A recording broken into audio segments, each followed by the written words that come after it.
একটা কথা আমি দেখতে পাচ্ছি যে এই মুসলিমরা বা ইসলাম ধর্মের মানুষেরা কিছু মানুষের রুজির কারণ হয়ে দাঁড়াচ্ছে। অর্থাৎ এরা ছিল বলে আজকে বহু মানুষ তারা করে খেতে পাচ্ছে। যেমন আপনি যদি বলেন তাহলে তারা কারা? আপনারা দেখতে পাবেন যে বহু বিজেপির নেতা নেত্রী তারা প্রত্যেক দিন প্রতিটা মুহূর্ত তারা মুসলিম মুসলিম মুসলিম নামে বিদ্বেষ ছড়িয়ে বেড়ায়। আর এতেই কেন্দ্রীয় সরকার মানে কোনো একটা পলিটিক্যাল পার্টি সেটাকে বাহাবা দেয় এবং তাদেরকে বিভিন্ন ভালো ভালো পদে উত্তোলন করে, তাদেরকে সুন্দর সুন্দর পদ দেয়। অর্থাৎ কোনো ব্যক্তি যদি তার কেরিয়ারকে স্ট্রং করতে চায়, পলিটিক্যাল কেরিয়ারকে, তাহলে সে যদি মুসলিমদের নামে বিভিন্ন বদনাম, বিভিন্ন গালাগালি, বিভিন্ন রকম বাজে মন্তব্য করে, তাহলে খুব দ্রুতই তাকে সুন্দর সুন্দর পদে তাকে উন্নীত করা হয়।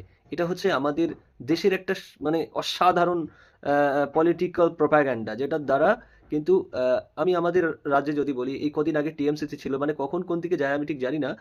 শুভেন্দু অধিকারী বা এখন একটা মহিলাকে দেখতে পাচ্ছি অগ্নিমিত্রা পাল, যে কিনা একজন অসভ্য মহিলা, যে কিনা বলছে যে মাদ্রাসার ছাত্ররা তারা ছাত্রছাত্রী তারা জঙ্গি তৈরি হয়, এসব হয়। আমি আপনাকে একটা প্রশ্ন করতে চাই যে একটা একটা উদাহরণ দিন যে একটা মাদ্রাসার ছেলে তারা জঙ্গি হয়েছে। আর তাছাড়াও এই মাদ্রাসায় হাজারো হাজারো শিক্ষক তারা হিন্দু ধর্মের থেকে বিলং করে এবং এই মাদ্রাসায় শিক্ষা মানে প্রশিক্ষণরত অবস্থায় আছে। তাহলে এই সব হিন্দু টিচাররা তাহলে জঙ্গির শিক্ষা দিচ্ছে? হ্যাঁ।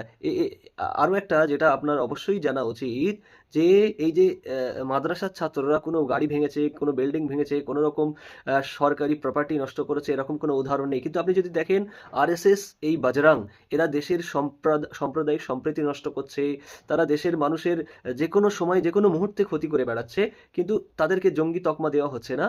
কিন্তু এই পলিটিক্যাল মানে কেরিয়ার তৈরি করার জন্যে তারা একটা জাতির বিরুদ্ধে, একটা ধর্মের বিরুদ্ধে রাত দিন তারা কিন্তু এইভাবে উল্টো পাল্টা বাজে কথা বলে তারা নিজেদের কিন্তু সরকারকে দেখাতে চাইছে, মানে কেন্দ্র সরকারকে দেখাতে চাইছে যে দেখো আমি কত মুসলিম বিরোধী, মুসলিম বিদ্বেষী, আমি মুসলিমদের বিরুদ্ধে এত কথা বলতে পারি। অর্থাৎ ভালো পাওয়ার, ভালো জায়গা, ভালো সিট নেওয়ার জন্য এই রকম মন্তব্য করে থাকে।